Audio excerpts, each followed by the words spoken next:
The driver of the dream coach paused as he turned over the pages of the great white and gold book in which are kept the names of all those who have ridden or are to be given rides in the brightly painted coach.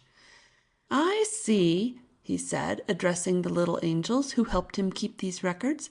"I see the name of the little Chinese emperor, and there is a cross opposite his name.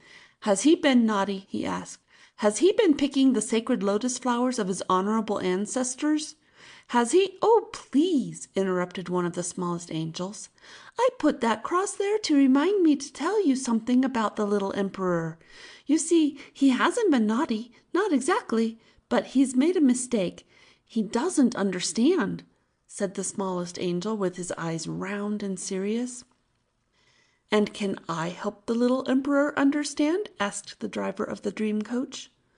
"Of course you can," cried the smallest angel, beaming brightly. "It's this way.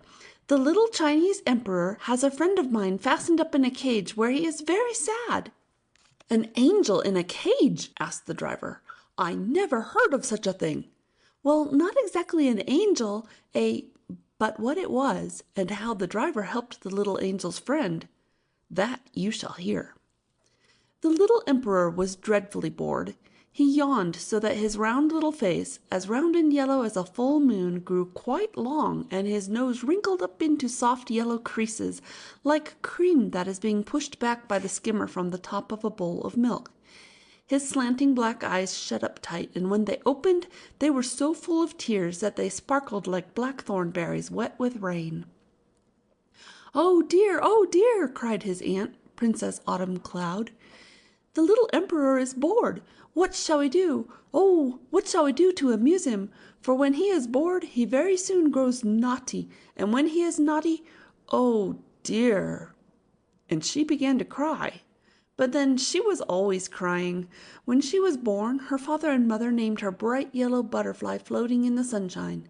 But she cried so much that by the time she was 5 years old, they saw that name would not do at all, and changed it to Autumn Cloud Pouring Down Rain Upon the Sad Gray Sea.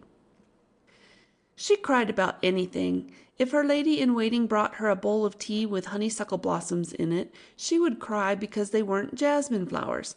If they were jasmine, she would cry because they weren't honeysuckle.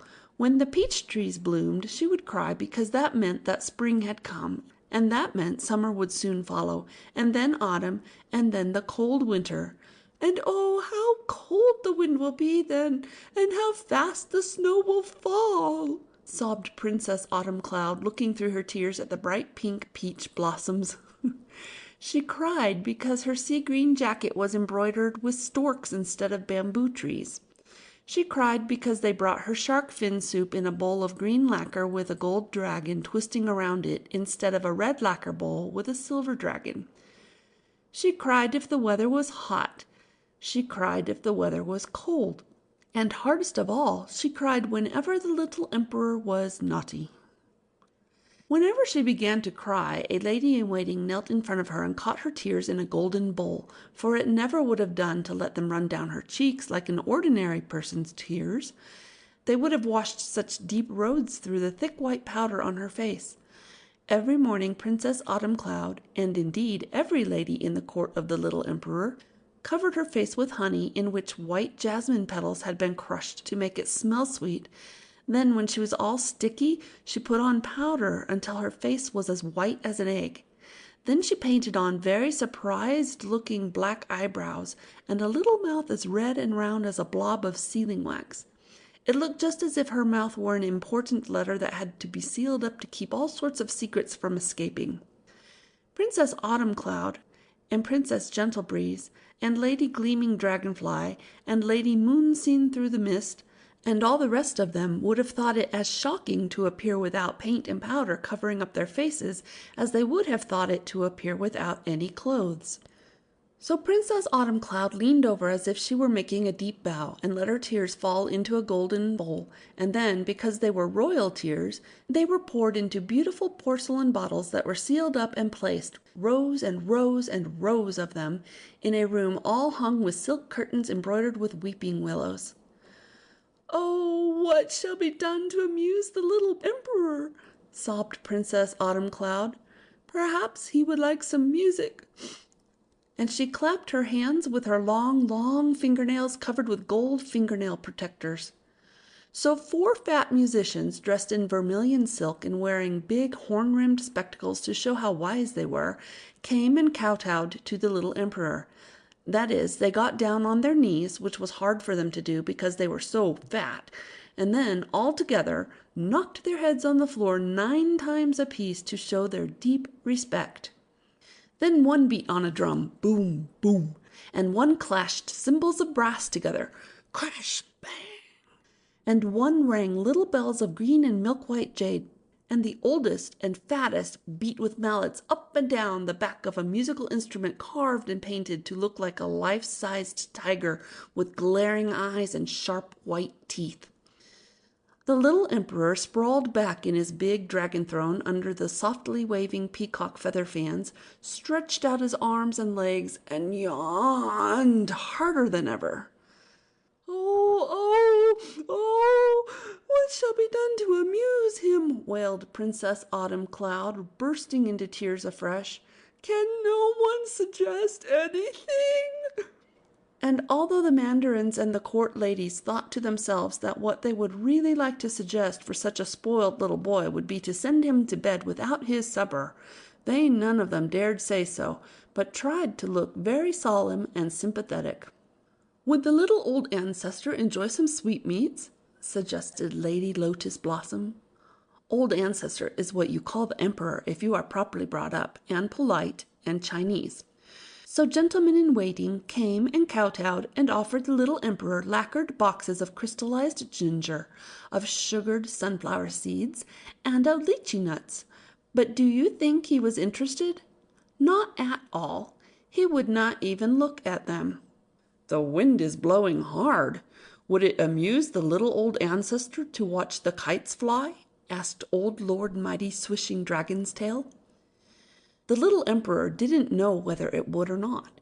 However, he couldn't be more bored than he was already, so he climbed down from his throne and went out into the windy autumn garden. First marched the musicians, beating on drums to let everyone know that the emperor was coming. Then came the court ladies tottering along on their golden lilies, which is what they call their tiny little feet that have been bound up tightly to keep them small ever since the ladies were babies. Then the mandarins with their long pigtails and their padded silk coats whose big sleeves held fans and tobacco and bags of betel nuts and sheets of pale green and vermilion writing paper.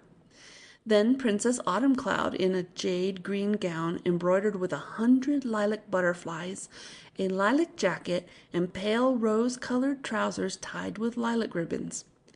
In her ears, around her arms, and on her fingers were jade and pearls, and her rose-colored shoes were trimmed with tassels of pearls and were so tiny that she could hardly hobble. In her shiny black hair she wore on one side a big peony, the petals made of mother-of-pearl and the leaves of jade.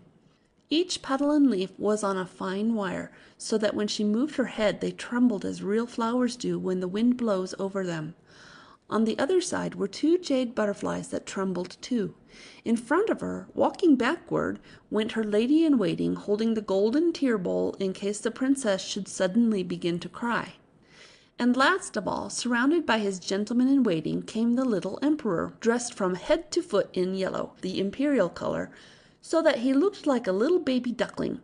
And as he came, everyone in the palace and in the garden had to stop whatever they were doing, gossiping, teasing the royal monkeys, chewing betel nuts, or sweeping up dead leaves, and kneel down and knock their heads on the ground until he had passed. How the wind was blowing! It sent the willow branches streaming. It wrinkled the lake water and turned the lotus leaves wrong side out. It scattered the petals of the chrysanthemums. It tossed the kites high in the sky. How brightly their colors shone against the gray sky. Some were made to look like pink and yellow melons with trailing leaves. Some were like warriors in vermilion. Some were golden fish. Others were black bats. And the biggest one of all was a great blue-green dragon. As for the little emperor, he took one look at them and then yawned so hard that they were afraid he would dislocate his jaw. A little brown bird the color of a dead leaf had been hopping about on the ground under the chrysanthemums looking for something for its supper, and now suddenly flew up into a willow tree and began to sing. The little emperor clapped his hands, and all his servants dropped on their knees and began to kowtow. "Catch me that little brown bird with the beautiful song," he said. He stopped yawning, and his eyes grew bright with eagerness. "But, little old ancestor, that is such a plain little bird," said his aunt timidly. "Surely you would rather have a cockatoo as pink as a cloud at dawn, or a pair of lovebirds as green as leaves in spring." The rude little emperor paid not the slightest attention to her, but stamped his foot and shouted, "Catch me that little bird!" So his servants chased the poor little fluttering bird with butterfly nets. The wind whipped their bright silk skirts, and their pigtails streamed out behind, and they puffed and panted, for they were most of them very fat. And at last the bird was caught and put in a cage trimmed with tassels of purple silk and pearls, with drinking cup and seed cup made like the halves of plums from purple amethysts on brown amber twigs with green jade leaves. For a time the little emperor was delighted with his new pet, and every day he carried it in his cage when he went for a walk, but it never sang, only beat against the bars of its cage or huddled on its perch, so presently he grew tired of it, and it was hung up in its cage in a dark corner of one of the palace rooms, where he soon forgot all about it. How could the little bird sing? It was sick for the wide blue roads of the air, for wet green rice fields where the coolies stand with bare legs, sky blue shirts, and bamboo hats as big as umbrellas, for the yellow rivers, and for the mountains bright with red lilies. How could it sing in a cage? But sometimes it tried to cry to them, "Let me out! Please, please let me out! I have never done anything to harm you. I am so unhappy, I think my heart is breaking. Please let me go free." "What a sweet song," everyone would say. "Run and tell the little emperor that his bird is singing again." After a while the little bird realized that they did not understand, and it tried no longer, but drooped, dull-eyed and silent, in its cage. One night the little emperor had a dream. Perhaps you won't wonder when I tell you what he had for supper. First, he had tea in a bowl of jade as round and white as the moon, heaped up with honey-suckle flowers. Then, in yellow lacquer boxes, sugared seeds, sunflower and lotus flower and watermelon seeds, boiled walnuts and lotus buds. Then velvety golden peaches and purple plums with a bloom of silver on them. Pork cooked in 11 different ways, chopped, cold, with red beans and with white beans, with bamboo shoots, with onions and with cherries, with eggs, with mushrooms, with cabbage and with turnips. Ducks and chickens stuffed with pine needles and roasted. Smoked fish. Shrimps and crabs fried together. Shark fins. Boiled birds' nests. Porridge of tiny yellow seeds like birdseed. Cakes in the shapes of seashells, fish, dragons, butterflies, and flowers. Chrysanthemum soup steaming in a yellow bowl with a green dragon twisting around it. Not one other thing did that poor little emperor have for his supper. When he was so full that he couldn't hold anything more, not even one sugared watermelon seed, they took off his silk napkin embroidered with the little brown monkeys eating pink and orange persimmons. He was so sleepy that he did not even stamp his feet when they washed his face and hands. Then they took off his red silk gown embroidered with gold dragons and blue clouds and lined with soft gray fur, his yellow silk shirt, and his red satin shoes with their thick white soles. But he went to bed in his pale yellow pantaloons tied around the ankles with rose-colored ribbons. I must tell you about his bed. It was made of brick, and inside of it a small fire was built to keep the little emperor warm.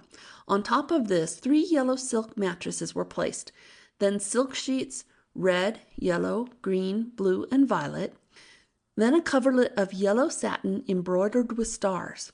Under his head were pillows stuffed with tea leaves, and above him was a canopy of yellow silk embroidered with a great round moon whose golden rays streamed down the yellow silk curtains drawn around him. He fell asleep, and this is what he dreamed. The long golden rays seemed to turn into the bars of a cage. Yes, he was in a huge cage. He tried frantically to get out. He beat against the bars. Then he saw what looked like the roots of trees and brown tree trunks, a grove all around the cage. But the trees moved and stepped about, and looking up the trunks, instead of leaves, he saw feathers, and still farther, sharp beaks, and then bright eyes were looking at him. They were birds. What he had thought were the roots of trees were their claws, and the trunks of the trees were their legs. But what enormous birds! They were as big as men, while he was as small as a bird. "Let me out!" he shouted. "Don't you know I am the emperor, and everyone must obey me? Let me out, I say." "Ah, he is beginning to sing," said one bird to another. "Not a very musical song, too shrill by far. Take my advice, wring his neck and roast him. He would make a tender, juicy morsel for our supper." "Oh, let me out, please! Please let me out!" cried the poor little emperor in terror. "He is singing more sweetly now," remarked one of the birds. "Too loud, quite ear-splitting," said a ladybird, fluffing out her breast feathers and lifting her wings to show how sensitive she was. "If he were mine, I should pluck him. His little yellow silk trousers would line my nest so softly. Oh, please, please set me free." Really, his song is growing quite charming, but one can't stand listening to it all day. And with a great whir and flap and rustle of wings, the birds flew away and left him in his cage alone. He called for help and threw himself against the bars until he was exhausted. Then, bruised, panting, his heart nearly breaking out of his body, he lay on the floor of the cage. Finally, growing hungry and thirsty, he looked in his seed and water cups, drank a little lukewarm water, and ate a dry breadcrumb. Now and then birds came and looked at him. Some of them tried to catch his pigtail with their beaks or claws. Next day the little emperor was thoughtful. Could it be, he wondered, that a little bird's nest was as dear to it as his own bed with its rainbow coverlets and its moon and stars was to him? That a little bird liked ripe berries and cold brook water as much as he liked ripe peaches and tea with jasmine flowers? That a little bird was as frightened when he tried to catch its tail in his fingers as he was when the birds tried to catch his pigtail? And then he thought of how he had felt when the ladybird had wanted his pantaloons to line her nest, and, hot with shame, he remembered his glistening jewel-bright blue cloak made of thousands of kingfishers' feathers. It had made him miserable to think of their taking his clothes. But suppose his clothes grew on him as their feathers did on them? How would he have felt then, hearing the bird say, "I should pluck him. His little silk trousers would line my nest so softly"? He went to bed thinking about his little brown bird, and before he shut his eyes, he made up his mind to set it free in the morning. Then he fell asleep, and once again he dreamed that he was in the golden cage. Whirr! One of the great birds flew down by the cage door. With his claw he unfastened it, opened it. Oh, how exciting! The little emperor tore out, so afraid he would be stopped and put back in the cage. Oh, how he ran across the room and through the open door. Free! He was free! Tears rushed to his eyes, and his heart felt as if it would burst with happiness. But it was winter. The garden was deep in snow that was falling as if it would never stop. The peaches and plums were gone, and the lotus pond was frozen hard as stone.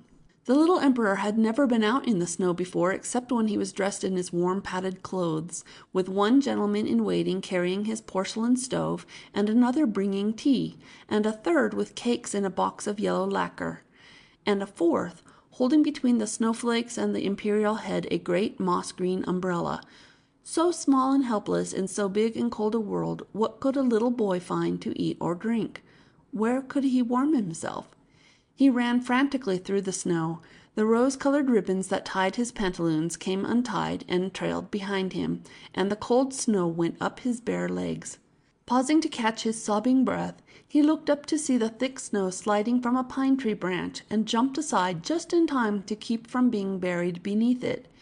Then on he plunged again, growing with each step more weak and cold and hungry, stopping now and then to call for help in a quavering voice that grew feebler every time, blinking back the tears that froze on his lashes as he tried to remember that emperors must never cry, then struggling on through the blinding snow, a little boy lost and alone. Then, as it began to grow dark, he saw two great lanterns shining through the snow, coming slowly nearer. Perhaps his aunt and his chief gentleman-in-waiting, Lord Mighty Swishing Dragontail, Lord Dragontail for short, had missed him and had come with lanterns to look for him. He tried to go forward to them to call, but he was too exhausted to move or make a sound. And then imagine his terror when he realized that the glowing green lights were not lanterns at all, but the eyes of a great crouching animal, a cat. Gathering all his strength for one last desperate effort, he tried to run. But with a leap the cat was after him, and with a paw now rolled into a velvet ball, now unsheathing sharp curved claws, tapped him first on one side, then on the other, nearly let him go, caught him again with one bound, and with a harder blow sent him spinning into stars and darkness. Someone was shaking him. Was it the cat? The little emperor opened his eyes and saw the frightened face of Princess Autumn-Cloud bending over him, as yellow as a lemon, for she had jumped out of bed when she heard him cry out in his sleep, and there hadn't been time to put on the honey and the powder to paint on the surprised black eyebrows or the round red mouth. Wake up, little old ancestor," she was crying as she shook him. "You're having a bad dream." "Aren't you the cat?"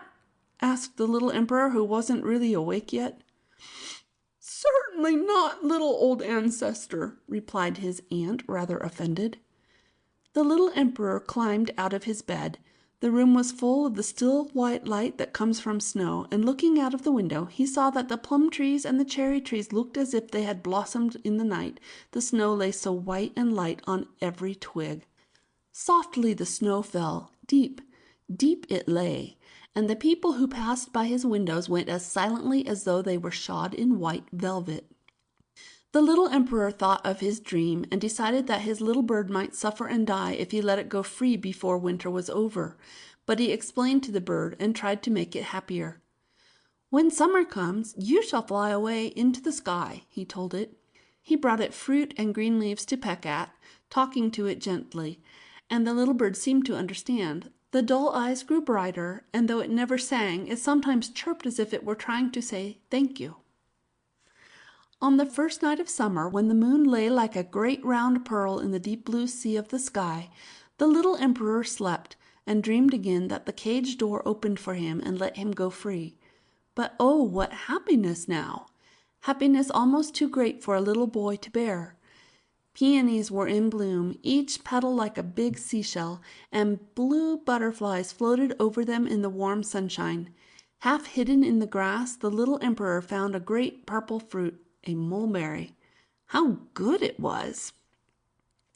The dewy spider webs glistened like the great tinsel bridge to heaven that they built for him on every birthday. How happy he was! How happy, free and safe, with the sun to warm him and the breeze to cool him, with food tumbling down from heaven or the mulberry trees, he wasn't sure which, with a crystal clear dewdrop to drink on every blade of grass. How happy he was!